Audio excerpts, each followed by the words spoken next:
Assalamualaikum warahmatullahi wabarakatuh. Perkenalkan, nama saya Silvionita. Saya mahasiswa Universitas Sriwijaya dengan nomor NIM 06141182025008 dengan mata kuliah belajar dan pembelajaran anak usia dini dengan dosen pengempu Sri Sumarni MPD dan Dara Zulaila MPD. Baiklah teman-teman, di sini saya akan menjelaskan prinsip-prinsip belajar dan pembelajaran pendidikan anak usia dini. Yang pertama, di sini saya akan menjelaskan pengertian prinsip belajar dan pembelajaran PAUD. Pengertian prinsip. Menurut Badudu dan Zain, prinsip ialah sesuatu yang dipegang sebagai panutan yang utama. Menurut Syah Janilus, prinsip ialah sesuatu yang menjadi dasar dari pokok berpikir, berpijak, dan sebagainya. Selanjutnya yaitu pengertian belajar. Menurut Muhammad Surya 1997, belajar diartikan sebagai suatu proses yang dilakukan oleh individu untuk memperoleh perubahan perilaku baru secara keseluruhan. Sebagai hasil dari pengalaman individu itu sendiri dalam berinteraksi dengan lingkungannya. Selanjutnya di sini yaitu pengertian prinsip belajar menurut Robert Hadavius. Prinsip belajar adalah suatu komunikasi terbuka antara pendidik dengan peserta didik sehingga siswa termotivasi belajar yang bermanfaat bagi dirinya melalui contoh-contoh dan kegiatan praktek yang diberikan pendidik lewat metode yang menyenangkan siswa. Baiklah, selanjutnya di sini saya akan menjelaskan prinsip belajar dan pembelajaran PAUD. Berikut ini prinsip-prinsip belajar yang dikemukakan oleh Rothwell AB 1961, yaitu yang pertama, prinsip kesiapan atau readiness. Proses belajar dipengaruhi kesiapan siswa. Yang dimaksud dengan kesiapan siswa ialah kondisi yang memungkinkan ia dapat belajar. Yang kedua yaitu prinsip motivasi atau motivation. Tujuan dalam belajar diperlukan untuk suatu proses yang terarah. Motivasi adalah suatu kondisi dari pelajar untuk memprakarsai kegiatan, mengatur arah kegiatan itu, dan memelihara kesungguhan. Selanjutnya yaitu prinsip persepsi. Seseorang cenderung untuk mempercayai sesuai dengan bagaimana ia memahami situasi. Persepsi ini adalah interpretasi tentang situasi yang hidup. Selanjutnya yaitu prinsip tujuan. Tujuan harus tergambar jelas dalam pikiran dan diterima oleh pelajar pada saat proses terjadi. Selanjutnya yaitu prinsip perbedaan individual. Proses pengajaran semestinya memperhatikan perbedaan individual dalam kelas dapat memberi kemudahan pencapaian tujuan belajar setinggi-tingginya. Pengajaran yang hanya memperhatikan satu tingkat sasaran akan gagal memenuhi kebutuhan seluruh siswa. Selanjutnya yaitu prinsip transfer dan retensi. Belajar dianggap bermanfaat bila seseorang dapat menyimpan dan menerapkan hasil belajar dalam situasi baru. Apapun yang dipelajari dalam situasi pada akhirnya akan digunakan dalam situasi yang lain. Selanjutnya yaitu prinsip belajar kognitif. Belajar kognitif melibatkan proses pengenalan dan penemuan. Belajar kognitif mencakup asosiasi antara unsur pembentukan konsep, penemuan masalah, dan keterampilan memecahkan masalah. Selanjutnya di sini ada prinsip belajar afektif. Proses belajar afektif seseorang menemukan bagaimana ia menghubungkan dirinya dengan pengalaman baru. Selanjutnya yaitu yang ke-9, prinsip belajar evaluasi. Jenis cakupan validasi evaluasi dapat mempengaruhi proses belajar saat ini. Dan selanjutnya pelaksanaan latihan evaluasi memungkinkan bagai individu untuk menguji kemajuan dalam pencapaian tujuan. Yang terakhir yaitu prinsip belajar psikomotor. Proses belajar psikomotor individu menentukan bagaimana ia mengendalikan aktivitas seragaminya. Belajar psikomotor mengandung aspek mental dan fisik. Baiklah teman-teman, selanjutnya yaitu prinsip-prinsip belajar dan pembelajaran secara umum.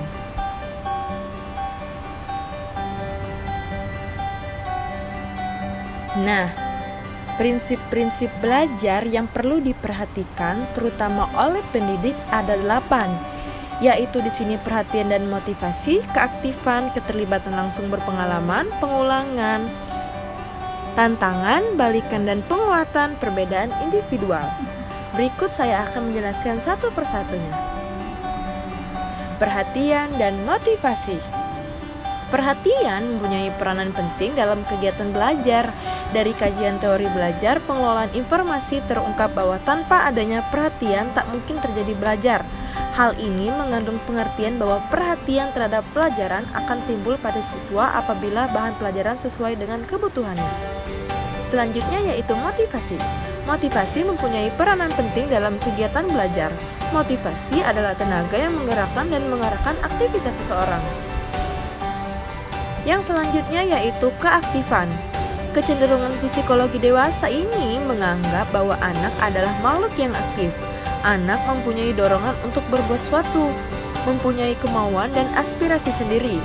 Belajar tidak bisa dipaksakan oleh orang lain dan juga tidak bisa dilimpahkan kepada orang lain. Belajar hanya mungkin terjadi apabila anak aktif mengalami sendiri. Yang selanjutnya yaitu keterlibatan langsung dan berpengalaman. Edgar Dahl dalam penggolongan pengalaman belajar yang dituangkan dalam kerucut pengalamannya mengemukakan bahwa belajar yang paling baik adalah belajar melalui pengalaman langsung. Dalam belajar melalui pengalaman langsung, siswa tidak sekedar mengamati secara langsung, tetapi ia harus menghayati, terlibat langsung dalam perbuatan dan bertanggung jawab terhadap hasilnya. Selanjutnya di sini ada pengulangan. Teori psikologi daya menerangkan bahwa belajar adalah melatih daya-daya yang ada pada manusia, yang terdiri atas daya mengamat, menanggapi, mengingat, menghayal, merasakan, berpikir, dan sebagainya. Dengan mengadakan pengulangan, maka daya-daya tersebut akan berkembang. Seperti halnya pisau yang selalu diasah akan menjadi tajam. Maka daya-daya yang dilatih dengan pengadaan pengulangan-pengulangan akan menjadi sempurna. Selanjutnya yaitu tantangan. Agar pada anak timbul motif yang kuat untuk mengatasi hambatan dengan baik, maka bahan belajar haruslah menantang. Tantangan yang dihadapi dalam bahan belajar membuat siswa bergairah untuk mengatasinya. Belajar-belajar yang baru, yang banyak mengandung masalah yang perlu dipecahkan membuat siswa tertantang untuk mempelajarinya. Pelajaran yang memberi kesempatan pada siswa untuk menemukan konsep, prinsip, dan generasi tersebut. Selanjutnya di sini ada balikan dan penguatan. Siswa selalu membutuhkan suatu kepastian dari kegiatan yang dilakukan. Apakah benar? Apa salah? Dengan demikian, siswa akan selalu memiliki pengetahuan tentang hasil yang sekaligus merupakan penguat bagi dirinya sendiri. Seorang siswa belajar lebih banyak bila mana setiap langkah segera diberikan penguatan. Selanjutnya yaitu perbedaan individual. Siswa merupakan individual yang unik, artinya tidak ada dua orang siswa yang sama persis. Tiap siswa memiliki perbedaan satu dengan yang lain. Perbedaan itu terdapat pada karakteristik psikis, kepribadian, dan sifat-sifatnya.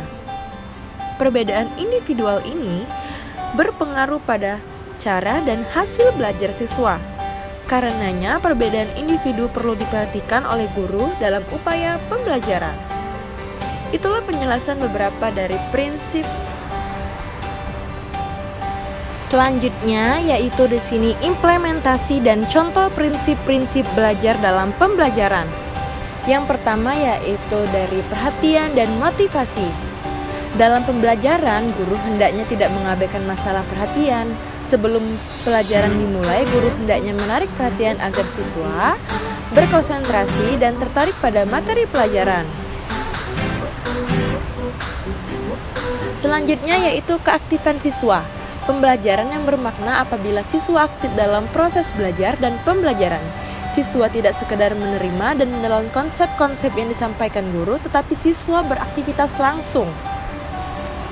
Selanjutnya yaitu keterlibatan langsung. Penguasaan materi oleh siswa dalam proses pembelajaran adalah penting. Siswa yang melakukan kegiatan belajar bukan guru. Supaya siswa banyak terlibat dalam proses pembelajaran, guru hendaknya memilih dan mempersiapkan kegiatan-kegiatan sesuai dengan tujuan pembelajaran.